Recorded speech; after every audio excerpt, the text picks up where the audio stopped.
What is up, everybody? We are live here in Bellingham, Washington. Actually, technically, I'm in Ferndale, Washington, but this is for people in Bellingham. Real quick, I'm going to take just 1 second to make sure we are live everywhere. I know I was having some issues on Facebook, so I'm just going to check that right now and just to make sure we are good. In the meantime, as I'm checking this and making sure we are live everywhere, tell me real quick. I want to know everything about the home you're looking for. Tell it all. Like, I want you to dream big. Tell me what it is you're looking for. Are you looking for a big yard? Are you looking for something in the city? Maybe a condo in Fairhaven. That'd be pretty cool. Or maybe you're looking for 10 acres out in the county, like I am. Well, I'm not looking right now, but that's the dream. Eventually, I want some property out in the county, and I would love to hear what you guys have to say about it. But real quick, let me just check some things out here. So go ahead and share that in the comments section.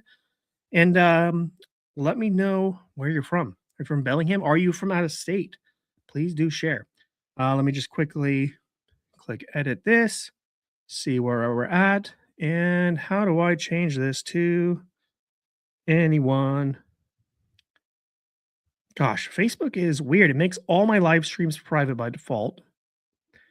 And it might just be private by default. So we'll give this one more second, and then we'll dive in here. So yeah, let me know what it is you are thinking about and finding in a home. That would be really, really cool. Because I might just have to ditch the whole Facebook thing, and that's okay. Because we're streaming to a couple of places right now, so we'll just have to deal with it if we need to. We'll just deal with it. I'll deal with Facebook later. I don't know why I can never seem to get it rock and rolling. But with that said, we'll go ahead and jump in. Again, welcome to our Bellingham First Time Home Buyer Program. Very excited to have you here today. Again, this whole workshop is not just for first-time home buyers. It's for all types of buyers, whether this is your second time buying, your first time buying. Maybe you've owned a home before, but you didn't buy it because maybe you built it or inherited it.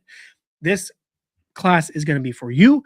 We're going to be talking about a lot of different things. Obviously, the biggest mistakes every home buyer makes, and these are huge. Most of them will cost you tens of thousands, if not a lot more. I guess tens of thousands is a lot, right? Maybe, probably not hundreds of thousands, but I've seen some of these cost 50,000 plus, right? And these are mistakes I don't want you to make. So again, we're going to be talking about the best home buyer programs to take advantage of. We're going to be talking about in the state of Washington. We're going to be talking about all the steps when it comes to buying a home, and again, those biggest mistakes people are making. But really, really, really, what this class is, and I could have called this anything. It's really, how do I screw this? How do I not screw this up, right? That's what it's all about. Like, you're buying a home. This is one of the biggest investments of your life, and you don't want to screw it up, right? Like, this is a big deal, right? If you're dropping 300 grand, 400 grand, 500 grand, 700, $1 million, like, this is a huge investment, right? And you don't want to screw this up because you can lose a lot of money, and you don't want to be losing your butt, right? So, real quick, as a first-time home buyer, I got a question for everyone. Again, tell me what it is you're looking for in a dream home. I want to know what it is. But in the meantime, also tell me, type yes if this is you. Do you ever feel like you're like really stressed out buying your first home? Like, just thought of buying your first home is like stresses you out. Do you feel concerned? Maybe you feel intimidated or anxious or uncertain. I know I did. Like, when I first bought, when I was trying to buy my first home before I was a realtor, like, I felt all of these things. Like, I had no idea what to do. I didn't know like what home buyer programs are out there. Like, I don't know what earnest money is or escrow or any of these things. Like, I had no idea what was going on, and I felt really intimidated and unsure. And I want you to not feel the same way, because the goal of this homebuyer class is to make you feel that this is easy. Okay, like, this is easy. I want you to know that you are in control, that you are in charge, and you don't just have to go trust some realtor blindly at an open house and just buy whatever it is they tell you to buy. My apologies. Excuse me, guys. I want you to come out on the other side of this going like, okay, we got this. I understand what I need to do when it comes to buying my dream home. I'm not going to get taken advantage of, and I'm going to know all the steps available, as well as all the amazing first-time home buyer programs that Washington State has available to you. All right, so who am I? Real quick, this is obviously not about me, but I'm obviously the one teaching this class, right? My name is Tommy Muchler. I've been born and raised here in Bellingham, Washington, Whatcom County, Ferndale, this whole area. This is my beautiful wife, Amanda, and our beautiful little girl, Ellie Joe. I've been selling real estate for over 10 years now. I'm a managing broker at Real Broker, and I've helped more people than I could even remember at this point. I've been so blessed to be able to help so many people out. And as someone who's been doing this for 10 years, uh, some of the biggest mistakes I see first time home buyers end up making is they end up getting in the wrong house or in the wrong deal, or they end up losing a ton of money. And it is my job to help you see around the corner so you don't end up making the same mistake that a lot of home buyers make. Now, my home buyers don't make these mistakes, right? I help people avoid these mistakes, but I do see, again, the vast majority of home buyers make these mistakes, and you're not going to make them because you are here today. So, with that said, who's ready to jump into mistake number one? Type yes in the chat. First mistake home buyers make is they don't take advantage of first-time home buyer programs. Like, this blows my mind. It shouldn't blow my mind, but like, there are first-time home buyer programs where people will literally give you money, or the government will give you money to buy a home, and first-time home buyers don't take advantage of them. Like, this is insane. Like, it blows my mind. I don't know why this is a thing, but it happens all the time.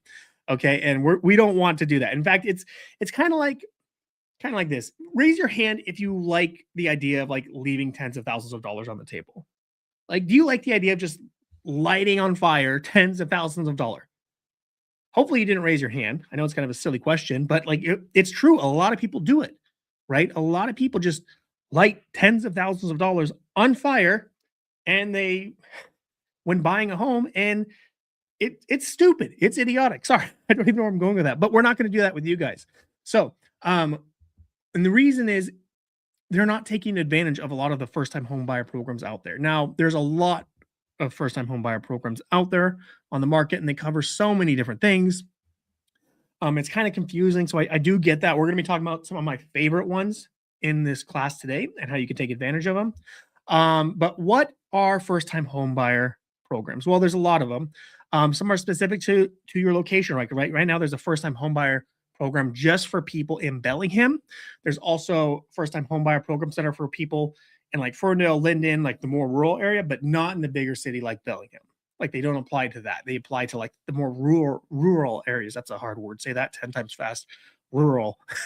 They're dependent on your income. So one of my favorite ones we're going to talk about today, you can't make a certain amount. So for example, the one that we will be talking about in the next slide, the down payment assistance program, the state's basically going to give you like, it's a stupid amount of money. It's so much. They basically cover almost everything, but you can't make more than like $220,000 collectively. That's going to be most of you, right? Like, if most of you are probably not making more than $220,000 a year, right? So that would be a program most of you could take advantage of. They may require you to hang out in your home for a few years. They're like, hey, you just need to live here for like a couple of years. That's all. They may have like different interest rates that are more favorable, and some are like 100% financing, like the VHA loans, and some of the other ones we'll talk about here, unlike USDA loans, things like that. But we'll talk about all of those here in just a moment. Now, real quick, I think it's important for you guys to understand what buying a home is like with one of these first-time homebuyer programs versus without. Okay, so we're going to go ahead and go through an example. So Maggie wants to buy a $500,000 house in Bellingham. Could be Linden, Ferndale, doesn't matter. Just somewhere around here, right? And she's going to buy a $500,000 home. And again, this applies to people like buying $300,000 homes and buying $700,000 homes or $1 million homes. It doesn't matter. She's going to go with a conventional loan with 3% down, which is about $15,000, right? Making sense? Her closing costs are going to be roughly 2% of the purchase price. We'll just say on average, it's about 10 grand. We're just going to throw an even number in there. When it comes to closing costs, we will talk about that in another section. We'll break it down because it's basically just a big bucket of a bunch of fees that you got to pay when you buy a house. We'll talk about what those are, but they're usually around 2%. And don't worry, I know a really cool trick on how to get the sellers to pay for them. So they're basically free to you, but we'll talk about that here in a moment. So total cost for Maggie to buy a $500,000 house is going to be about $25,000 without using a first-time home buyer program. Okay, does that make sense? So buying a first home without a first-time homebuyer program, Maggie's paying 25 grand out of pocket. Okay, that's a lot of money just to be sitting and leaving on the table, right? Um, but if Maggie was to use one of Washington State, take advantage of the Washington State Home Advantage Down Payment Assistance Program, which is basically just a second interest-free loan tacked onto the back of your mortgage, which covers about 4 to 5% of the down payment and closing costs, so roughly $20 to $25,000. We would basically mean Maggie's basically buying her house for $0. Now she might need to spend like $700 to like $1,500 to like cover a couple of small things like your home inspection and maybe like an appraisal or something like that. But on average, like she's basically paying $0 because Washington State down payment assistant program would basically cover her entire down payment, right? Like this is huge. Like right here, right now, she's saving $50,000. Like that's insane, right? Like, are you seeing this? This is huge. So Maggie's saving $25,000. Real quick, legal disclaimer, by the way, like I'm obviously a realtor, but like I'm not your realtor at this moment, and these are just um um examples here. Like I'm not a financial advisor, I'm not a mortgage lender, so like these all depend on different scenarios, right? But like just so you know, like these are relevant for most people. So this will likely apply to you, but I can't guarantee that it will because everyone is in a different situation. So you need to talk to me. Like we need to schedule like a one-on-one consultation to like talk about it. But yeah, you get the idea. Now you're probably wondering like, okay, cool. So I could buy a house with basically like $0 down. Um, Mike said, "Wow, yeah, that's true, right? Like basically $0 down." But there's two reasons why you've probably never heard of this. One is big banks hate these programs. Okay, it's true. Like whether it's like some of your credit unions, like we have like our WeQ or ICU, things like that. And then we have like our big box banks, like your Chase or your Bank of America or your Rocket Mortgage. Like they hate these programs. They do. One reason being is they do a lot of things. They do a lot of different like loan programs and things like that. And this is not where they make most of their money. So they don't really specialize in this. Whereas like a local lender who just does mortgages and nothing else, they're going to have access to all these programs. And yes, I know a guy that I can hook you up with, but big banks, they hate these programs. They don't make as much money on them. They're a lot more work. So they're not going to be recommending them. They don't want to deal with it. So that's why you probably never hear it. So you can't really get these from your local bank. You got to go with someone who specializes with these types of loans. And the second ugly fact is sellers, agents won't accept a big bank pre-approval letter. Okay, so for example, not only are banks not going to be able to help you take advantage of these programs, and there's obviously exceptions right there, but like the vast majority of them are not going to. Sellers are not going to want to work with a big bank because, again, they're overcomplicating things. They're making things really difficult, and they usually extend closing and things like that. In fact, I've never met a single listing agent that has had a good experience with a big box bank. In fact, the last time I did one with Chase Bank, it took us 5 months to close on a house, and every single realtor I know has a story just like that. We just don't even touch them. Like we want a good, high quality local lender. So those are two big facts. It's usually going to kill the deal if you go with a big bank, and then two, a big bank. They're going to hide these down payment assistant programs from you. So it's really important that you go with a local lender. Now, mistake number two that first time home buyers make is they get intimidated by the numbers. So you're buying your first home. There's a lot of like numbers and fees and things out there. Like you're like, what is this all going on? Like we're going to cover all that right now. So you know exactly what is going on. Now, the biggest one that we just talked about a second ago is closing costs, right? Remember, like you've probably heard this term before, kind of like escrow or earnest money or things like that. You're like, what the heck are closing costs? Again, it's kind of like a big bucket of fees that you pay in addition to your down payment. So you have your down payment, right? Obviously, everyone's has heard of like 20% down payments, 10% down payments, 3% down payments, or like I just showed you in the example, a 0% down payment. Well, there's technically a down payment, but we got a home uh, down payment system program to cover it for us in our example.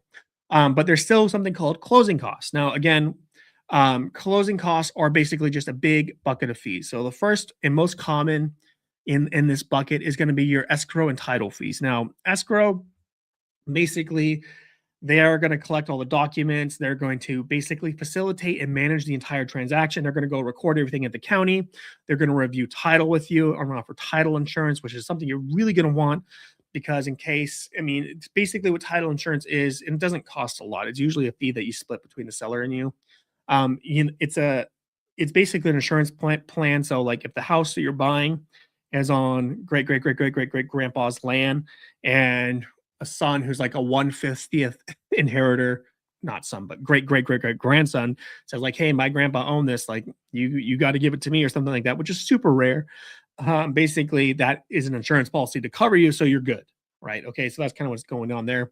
These are not a ton of fees, but they are there. It's it's a couple, maybe a couple $1,000 total, probably less than that actually. Um, Lender fees, again, this is going to be roughly like 1% of the down payment. So like a lender makes their money in two ways. Basically, they make it from the interest rate, so they're charging you an interest rate, right? Like so, like the 6%, 5%, 7%, whatever it is, and then they are also charging you closing cost fees. So it's a big chunk of fees that you pay up front. It's usually around 1% of the purchase price, maybe a little bit more, maybe a little bit less, something like that, that they're tacking on at the beginning of the loan. And the way it works is usually banks will say, like, hey, we have really low interest rates, but we have really high lending fees, right? And then you have banks who are like, we have really low lending fees, but maybe a slightly higher interest rate, right? So it's kind of this balance game of what are you going to do? Like, what's the trade off here? We're going to have higher lending fees versus um, a lower interest rate, so it's kind of a balancing game. Again, you would talk about this with your lender to figure out which option is best for you.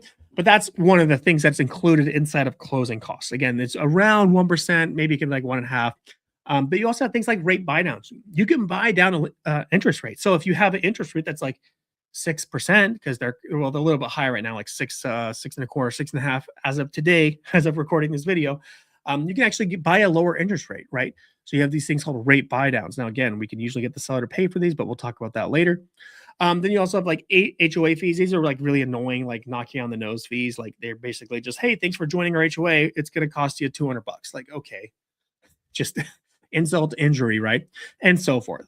Some other closing common fees that you will see inside of the closing cost bucket would be like one-time funding fees. These are usually for VA loans only. So if you're a vet getting a VA loan, which obviously you have like the 0% down financing, which is great, take advantage of that. But they also have something called a one-time funding fee. It's usually like, I think it's usually around like 1.25% of the purchase price. If you're buying a $500,000 house, that's what is that? That's $6,250, I think, somewhere around that. That's going to be like your one-time funding fee, so that would be thrown in there as well. Some lenders will tack that onto your loan amount, so you just have a slightly higher loan amount, but sometimes they require it up front. And then, of course, your FHA loans. I know a lot of people love these; they're great if you have bad credit. Not so much if you have good credit. But another thing with them is they have upfront mortgage insurance fees. They have private mortgage insurance that you have to pay on the monthly payment, which kind of stinks. But they also have an upfront mortgage premium that you have to pay, and so forth. And the last one, these are your mandatories. These are like your prepaid property taxes. Everyone has to pay property taxes. It's just a rule of life. You pay for them through your mortgage payment. So as you're making your monthly mortgage payments, that's how you're also paying your property taxes at the same time. That's just a service that the lenders provide for you, which is just makes it easier. That way you're not writing a check to the lender and to the tax assessor at the county. It just makes it easier. Same thing with home insurance. Again, sometimes there's some prepaids that you got to pay with these, like some upfront costs to cover like the difference, because you're paying these in installments. I know it sounds kind of funky. It's just how it works and when they're due. So basically, these are like annual things you got to pay annually, but they're rolled into the monthly payments of the loan. So depending on what time of year you're buying, you might have to pay a portion of that upfront. So that's basically what that means. And roughly, this all comes out to about 2% of the purchase price. So again, if you're buying a $500,000 property, that's about $10,000. Roughly, could be a little bit more, could be a little bit less. And obviously, bad news bears, in case you haven't noticed, closing costs are expensive. They're expensive, right? Like, yikes, that's really expensive. Like 10 grand, like just not down payment, not going towards your equity. It's just a $10,000 fee or more or less, depending on the price point of the property. That's a lot of money. But don't worry, there is some good news with this. we can usually get the seller to pay these for us. So obviously we have our first time home buyer programs. Sometimes these cover them, but we can also sometimes, and actually right now, especially in this market that we're in right now, we can actually get these sellers to pay these fees for us. For example, I just helped a young couple right now recently. They're buying a home. It was actually a better option for them not to take advantage of a down payment assistance program because we were able to get them such a better rate without it. But they still had to pay, so they paid 3% down, but they still had to pay the closing costs. We were able to negotiate a discount on the price of the home, and we got the sellers to pay all of their closing fees. So they basically didn't have to pay all that extra fees up front at all. Now, a really cool thing about that is because the market right now is really like even killed for like it's more of a buyer's market right now. So it's really easy to get sellers to pay this fee right now. But once interest rates come down, you're not going to be able to you're not going to be able to it's going to be a lot harder to negotiate. So like when COVID was like rampant and like people were making like 10 offers on a home, it was really hard to get people to like or get sellers to like pay our closing costs.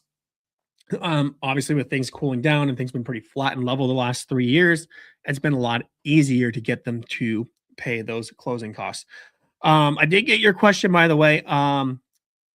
Stack your questions and I'll answer them all towards the end, just so you know. So please keep adding questions. We're live in a couple places. We're on YouTube and Facebook and our private stream. So make sure you keep asking those questions.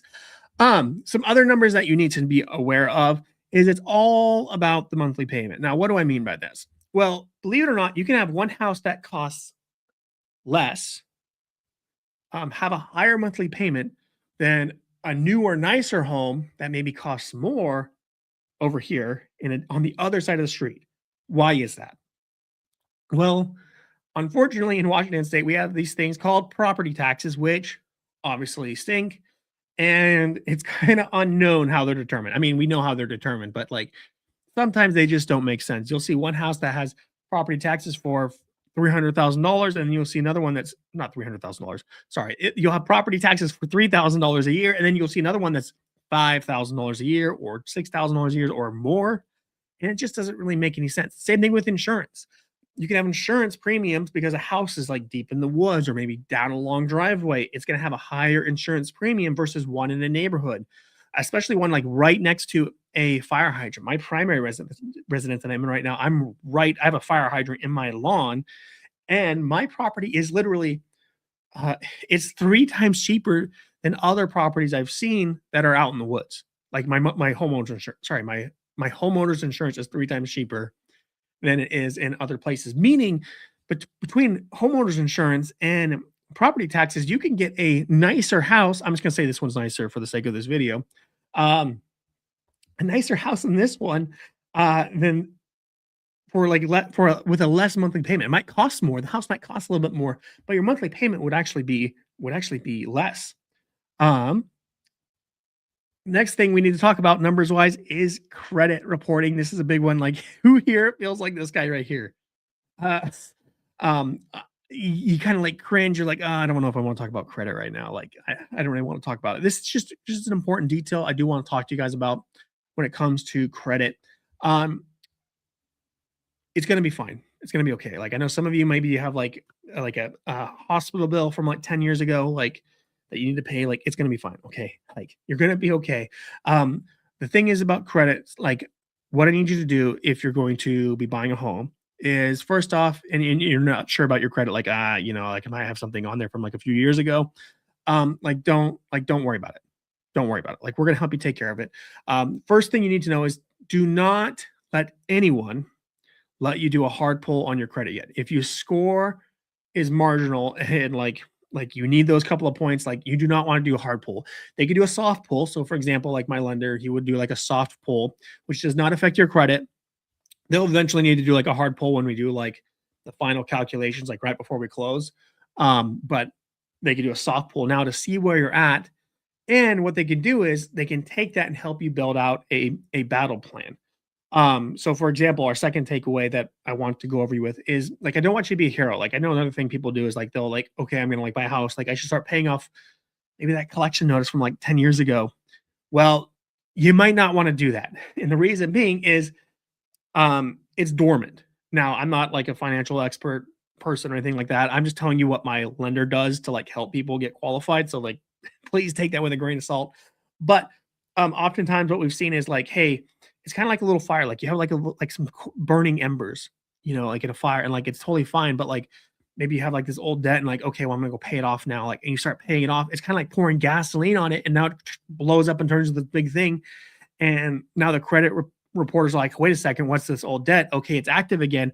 It can actually hurt your credit and cause it to come down. I know it doesn't make any sense at all. Credit's this weird, magical, mystical theory out there that just makes zero sense sometimes. And I don't want you to do that. I don't want you to like screw it up and start trying to fix your credit the wrong way. Okay. So you really need to talk to a professional. Again, these are like our lenders can do this for free. They basically punch in your score, they figure out where you're at, and they just tell you what you need to do in order to qualify to get your dream home without having to hurt it anymore. Okay, so really, really important. Mistake number 3. Actually, let me do some quick Q and A's here. I got a question for you. I'm opening a wholesaling business while being in college. Plus, I'm building a AI agent to help me with that. What are your thoughts? Don't do wholesaling. Don't do that wholesaling. I'm so deep in the rabbit hole. I'm gonna tell you right now, don't do it. It is a bad idea. Do not do it. You can. I'm surprised it's not illegal yet. It should be illegal. You're basically taking advantage of people, is what you're doing. And I know you might want to argue with me on that. I am so far deep in this in that hole of wholesaling and understanding that. Like you just don't want to do it. Trust me. Building an AI agent, build AI agents and sell them to other people is what I would recommend doing. As someone who is deep in that rabbit hole too, that's what I would do. You'd probably make more money.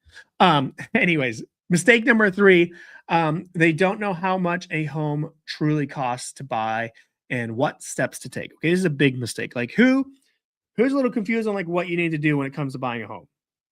Anyone? I know some of you are raising your hand and shaking your head yes. Well, don't worry. We're going to cover the 5 steps to buying a home, and all the costs involved. Now, obviously, we talked about down payment and closing costs, but there's some extra hidden fees that you definitely need to be aware of. Okay. Now, the first thing is you need to meet with my team. You need to meet with me. Okay. I know this seems kind of silly. It's this is not a hardcore sales pitch on you guys, but like you need to meet with a realtor who is going to help you find the perfect house, help you get pre-approved with a local lender. Obviously, take advantage of these first-time buyer home programs. Mr. Wholesaler, I cannot pronounce your name on YouTube, so please forgive me. Um, like there's some great programs that you can take advantage of and house hack to get a property for like basically $0. Okay, it's not wholesaling; it's buying real estate the right way. By the way. Um, but we'll get you connected with a local lender and we'll work with you as long as it takes. And we'll obviously negotiate you the best deal and hold your hand every step of the way. All you got to do is go to soldbytommy.com/book. Now, I know it seems like not a big deal, but like, trust me, there's a lot going on right now when it comes to buying a house. And you really do need that help and that support system to obviously help you take advantage of all those home programs, negotiate the best deal, and then make sure you don't get taken advantage of by a lot of the sneaky sellers out there. Now you're like, okay, cool, but like, how much does that cost? Right. So that's step number 1 is get pre-approved, talk to a realtor, blah, blah, blah. But like, how much is that going to cost? Well, good for you. News for you. It is $0. It costs exactly $0 to work with me to help you find your dream home. I only get paid when a house sells, and it's usually almost always by the seller. So the seller usually pays my fee. So to you, it's basically 100% free, and yet I still have your best interests at heart and have to take care of you. Basically, it's kind of like having a fiduciary responsibility to make sure you get the best deal possible. And it costs you $0. So pretty great. So if you want, you can go to soldbytommy.com/book. Please feel free to book a quick call with me, and my team and I can go over your unique situation so we can help you figure out what you need to do moving forward. But step number 2 is we're under contract. So you booked a call with my team. We got you pre-approved. We found you your dream home. Obviously, we'll go out and look at homes and all those fun things, which is a ton of fun, by the way. And then we'll negotiate and make an offer on a house for you. And then obviously, once we're under contract, we make a deal that everyone's happy. Maybe we get the sellers to pay some of your closing costs or all of them, because why not? Maybe get some money off the price of the house. and maybe a few other terms that are beneficial and favorable to you. The next step is we are now under contract and we need to open up escrow and deliver earnest money. And when I say we, I mean I, because that's my job is to go open up escrow for you. And now that we're pending on your dream home, you're going to have to do something called deliver earnest money. Now, what is earnest money? And this is the first time, by the way, that you're ever writing a check for anything. Earnest money is kind of like a security deposit on a house. Okay, so it says, "Hey, Mr. Seller, I promise to buy your house for these terms." So we wrote a contract out. We say, "Hey, we're offering this much money. This is our financing. We want to do a home inspection, things like that." Um, and basically, this contract just says, "This is what we're going to be doing, and we're going to pay you a security deposit." It's not going to go to the seller. It's going to go to the escrow company, who's going to hold it for them in an escrowed account, and says, "We're going to, if we don't follow through with buying this home, um, you get to keep that money." Now, there's a lot of ways to get. You almost always get that money back. By the way, like if you fail the inspection, you get it back. If you don't qualify for a loan for some reason, you get that money back. It's really hard to lose it. And also, when you buy the house, that money just gets credited towards your down payment. Okay, so you always get that earnest money back. It's usually about 1% of the purchase price. So on a $500,000 house, that would be about 5 grand, obviously. However, sometimes you can negotiate a lower amount. So we'll do like, hey, we'll do $1,000 or do, um, yeah, just $1,000. I do that all the time. I'll just write in $1,000 just to make things easier, right? But this is the first time you're writing a check, and again, you will almost certainly get that money back. Okay, so that's the first time you're writing a check, as we need to deliver that money to escrow. Now, um, then there's just a slide repeating everything I just said, so please forgive me. Step number 3 is going to be doing a home inspection. Now, it's a really bad idea to buy a house and not inspect a home. Now, even like a brand new home, I've seen more issues with brand new homes than any other homes out there. Now, I don't get any kickbacks from big home inspectors, right? Like, I don't get any money for this. This is just something I recommend, right? Like, you should do a home inspection. You should do your due diligence. You should know what's wrong with this house before you drop $500,000 on it, right? Like, before you make this massive purchase, just spend a little bit of money and do a home inspection. Now, most home inspections are going to be about a 10-day window, although it could be negotiated, so it could be shorter. And they generally cost about $500 to $600. Okay, this is going to the money is going to go towards a home inspector. So I have like a list of people you can hire, and obviously you could go find your own, right, if you want to. But if you're to work with my team and I would just say, hey, these are the people that I think do the best job and are the most thorough. I'm going to really make sure they dig deep to find everything possibly wrong with that house. And it's going to be a cost that comes out of your pocket. If you fail the contract and don't move forward with buying it, you don't get that money back, obviously. But I'm going to tell you right now, this is going to be the best $500 you ever spend. Okay. I worked with a guy and he really wanted this home, but it definitely needed some love. And he's, spent $500 on this home inspection, and basically came back was like, you would be better off lighting the $800,000 on fire than you would be buying this home. Okay. Like, it was that bad of a home inspection. Right. And that's honestly the best $500 he ever spent, because he saved so much money. Okay, so it's really, really important that you get a home inspection. You don't have to, but I highly recommend it. And then once you do your home inspection, you basically have 3 options. Now, at any point during a home inspection contingency, you can just cancel the contract and walk away. Okay, you can cancel, you can walk away, you can be done. You can also ask for repairs. So it's like, hey, the roof is leaking, let's fix that. Hey, the water heater, the water tank is bad. Can you fix that? Things like that, right? So we can ask for these repairs that are pretty easable, like that are pretty reasonable to ask for. So obviously, like, hey, there's a leaky sink, right? Now, if there's something like really obvious with the house, like, hey, and they disclose that right away, like, hey, this thing is broken in the house, and we can't afford to fix it, so the house has been priced accordingly. Like, obviously, things like that are like, obviously, like, the house needs new carpet. Obviously, the house needs a new coat of paint. Like, those aren't necessarily things you ask for on a home inspection, because those are like, obviously we need these things up front. This is for more like the hidden stuff, like a leaking roof, leaking pipes, leaking seat, bad electrical, things like that, right? Things that affect the health and safety of the home. But what I like to do more than anything, I think this is way better than asking for repairs, is I like to ask for credits or a buy down.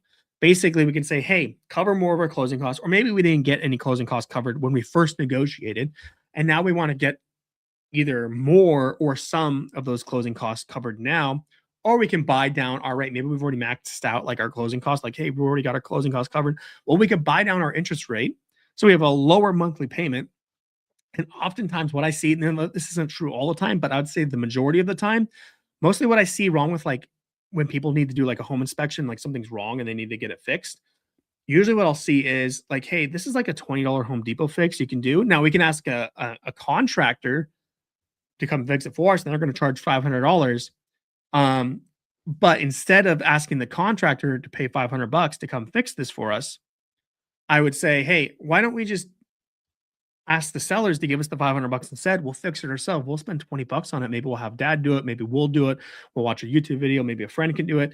And we'll just pocket the, the $480 to spend $20 at Home Depot, fix it ourselves. And now you have more money in your pocket to obviously buy down the rate or do whatever you want with, right? Like it's a great way to get more money out of buying a home. It's definitely a method that I've used multiple times. Step number 4. Okay, so you hired a realtor, you got pre-approved. We look at homes. We made an offer on a house. We opened up escrow. You paid your earnest money. You did your home inspection. Step number 4 is going to be doing a home appraisal. Basically, you'll get a request from your lender to pay for an appraisal. Usually costs between $800 and $1,000. This is basically just the bank's eyes and ears to make sure you're buying a home that is a good investment for the bank, because the bank's lending you money, right? They want to know, like, hey, is this home legit? Is it actually worth the price you're paying for, right? And so they hire a third-party company, which is an appraiser, to do that for them. Now, again, that's a fee you're going to have to pay out of pocket. It kind of stinks, but you got to pay it. Sometimes they'll tack it onto the loan, but do be aware of that. So if you really think about it, you got $1,000 for everyone that's keeping a track. Let's say $1,000 for earnest money, $500 for the home inspection. So now we're up to $1,500, and let's just say for easy math, $1,000 for the appraisal. So now you're up to $2,500 for buying your house. Okay, makes sense. Quick note, super important. During this time, once we made our offers and everything, now is not the time to go buy a bunch of furniture and new cars and open a bunch of new credit cards. This is one of the worst things you could do. It's one of the biggest mistakes I see people make that kills real estate deals. In fact, I did it. I was helping a client a few years ago. Gosh, still gives me flashbacks. We were so close. We were about to buy a house. We were like a few days from closing. We did the home inspection, the appraisal, everything. They went out and they bought a brand new truck with a $1,500 monthly payment. Jeez, like it was the dumbest thing he could have done. He lost the house. He did get his earnest money back because he didn't qualify for a loan. But he was out the inspection money, and him and his wife and his kids had nowhere to live now. They had to go find an apartment to rent because now they can't afford this house because he bought a new truck. He bought a new truck, right? So now it's not the time to go out and get new credit cards, buy a new car, buy furniture. Even those furniture companies that says like, hey, no interest payments for like a year, like don't trust them. Like, do not buy anything. You could do it the day after you close, after you get the keys to your house. Go buy all the cars and furniture you want. But right now, unless you're buying groceries or a pair of pants, actually, don't even buy the pants. You don't need the pants. Don't spend any money during this time. Okay, just be aware. Really, really, really, really important. Step number 5. The house is yours. Congratulations. You're basically now going to go to the title company. You're going to bring a check with you for the remaining closing costs or down payment, unless, of course, we took advantage of the down payment assistance program. You might have to bring almost $0. But basically, you're going to bring a check to closing. You're going to sign a stack of paper this thick, and you're going to be there for about an hour signing away everything. And the sellers are going to do the same thing. They're going to be bringing the keys, right? And I'm going to be collecting them, holding on to them for you until we actually close. So you'll usually sign paperwork a day or so before closing. And then if the title company will say, hey, you need to bring, an extra $1,000 or $25,000, or maybe you're doing like a big down payment because you just sold a house and you're putting $100,000 down. You basically need to bring a check to cover the rest of your costs. Again, you don't need to remember all this. Like, we will walk you through this every step of the way when you're working with my team and I. But you bring a check to cover your costs, and then congratulations, once you're done signing everything, you're basically just waiting for the county to then go, or the title company to go record everything at the county, and then you're a brand new homeowner. And actually, sometimes, fun fact, Sometimes you even get money back. So sometimes you don't even have to bring a check. When I got, I think it was my second house, um, I didn't have to bring a check. I actually got a check from the title company because I put too much money in the earnest money, and then I negotiated really well um, to get the sellers to basically cover everything. And I didn't even have to use a down payment program. It was awesome. I just did it without it. I just got the sellers to pay everything for me. Actually, I ended up getting a $1 check back. So instead of bringing money, I actually got a check back, which is really, really cool. So basically, you're a homeowner at this point, which is amazing. Congratulations. Really, really cool. But before we move on to mistake number four, because yeah, by this time you're a homeowner, but there's still one mistake people make that costs them a ton of money. Let me ask you a question. Who here feels like this guy? Like just a fire hose of information. I know sometimes I do. I'm the one talking, and sometimes I feel like this too, like just blasting you with a ton of information. Let me ask you another question. Do you feel less stressed, less concerned, less intimidated, less anxious, maybe less uncertain about buying a house right now? Do you feel like you have that clear path moving forward, knowing, hey, I know what to do when it comes to buying a house right now? Um, was this a good use of an hour on a Tuesday night? Yes, you like, let me know. Type yes in the chat. Uh, let me know. Do you ever feel confident in your ability to avoid the biggest mistakes home buyers make now? Let me know. Please let me know. Do you ever feel? Do you want to know exactly what you should do next? That's another big question. We've covered a lot, but you got one more big step that you got to do next. You guys want to know what that is? Well, your job, the thing you need to do next is I want you to tell me what it is you really want in a home. Everything, okay? Like all the features, all the amenities. Don't discount yourself thinking like I can't afford that neighborhood. I can't afford that house. I don't want to hear that. Tell me everything it is you want in a home. Okay? Like every single detail, like how many bedrooms, how many baths, how many properties, what neighborhood, what area, what school district do you want to be in? Let me know. Don't worry about it feeling impossible, like you can't do it. Let me worry about how we're going to make that happen for you. Okay. Does that sound fair? Does that sound fair? Because mistake number four that people make when buying their dream home is they do it alone. Okay. This is huge. They do it alone. You don't have to do this alone. In fact, you really shouldn't. You should come work with me, book a call with my team and I. Again, it's completely free. Okay. It's completely free. Just book a free consultation. It's a one on one consultation. We'll go over all your unique situation, all your numbers, everything it is you want in a home. And we'll just take 30 minutes to map out your entire home goals journey. So you don't get ripped off by all the sneaky sellers out there, and you don't get stuck in the wrong house. Okay. Again, we're going to help you find that perfect home. We're going to help you get pre-approved with a lender. Again, taking advantage of those first-time homebuyer programs, or maybe even not even a first-time homebuyer program, just making sure you get the best rate with the lowest fees.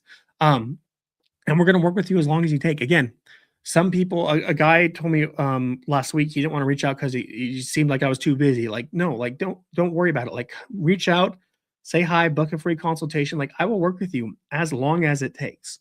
Like, I've been working with the guy for 3 years now. Okay, like we're looking at houses. He hasn't paid me a penny. Okay, we're still looking at houses. We're still looking for the right one. We're still waiting for the right opportunity for him and his family. Like, it doesn't matter how long it's going to take. Like, I'm going to work with you as long as it takes. Um, Negotiating the best deal. Like, look, I'm going to negotiate you the best deal. This is just one thing I pride myself on. I do a really good job on it. I spent a ton of time and money learning how to negotiate, and I'm just good at it. I'm really good at it. I'm going to get you the best deal possible, and I'm going to help you every step of the way. This is huge, guys. Like, look, I'm not just looking for to sell another house. Okay. I'm looking to help other people make the dream of home ownership a reality. Okay. Like, you deserve the American dream of owning a home. Like, you don't want to be paying some lender anymore. Like, or not a lender, a landlord. Sorry. Do you want to be paying a landlord and paying off his mortgage? Like, why are you paying off his mortgage? Why aren't you paying off your own mortgage? Right? Like, literally just a forced savings account. Owning a home is the best way to build generational wealth. Okay. Unless you're some tech guru that invented Uber, like the next best thing is owning your own home.